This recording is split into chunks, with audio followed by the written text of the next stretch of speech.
கிறிஸ்துவுக்குள் பிரியமானவர்களே, இந்த நாளின் காலை வேளையிலே உங்களை சந்திப்பதில் மிகவும் மகிழ்ச்சி அடைகிறேன். இன்றைய தினம் நாம் தியானிக்கவிருக்கிற வசனம் சங்கீதம் 46:1. தேவன் நமக்கு அடைக்கலமும் பலனும், ஆபத்து காலத்தில் அனுகூலமான துணையுமானவர். அமெரிக்காவில் மஞ்சள் நோய் என்னும் ஒரு வகை கொள்ளை நோய் உண்டானது.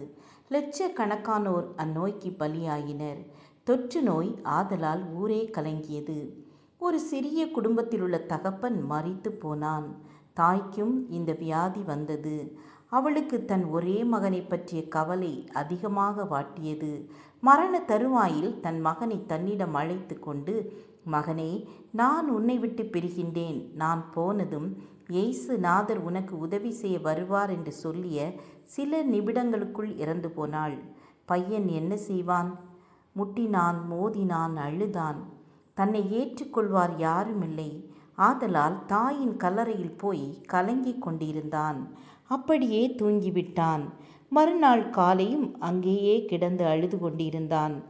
வயோதிபர் ஒருவர் வந்தார். நீ யாருக்காக காத்து கொண்டிருக்கிறாய் என்று கேட்டார். நான் இயேசு நாதருக்காக காத்து கொண்டிருக்கிறேன் என்றான்.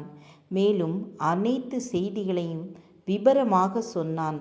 தம் சொத்துக்களை என்ன செய்வதென்று தெரியாது விரக்தியோடு வந்து கொண்டிருந்த பிள்ளையற்ற அப்பெரியவர், இயேசுநாதர் தான் என்னை இங்கே அனுப்பியிருக்கிறார் என்று சொல்லி அவனை அழைத்து சென்றார்.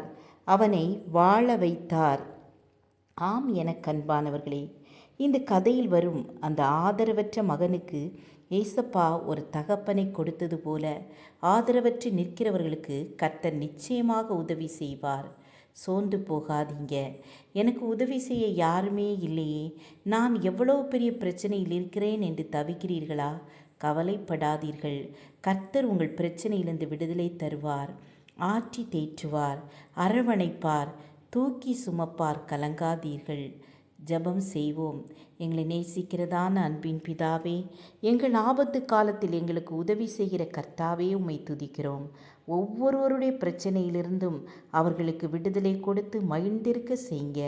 இயேசுவின் நாமத்தில் பிதாவே, ஆமேன், ஆமேன். God bless you.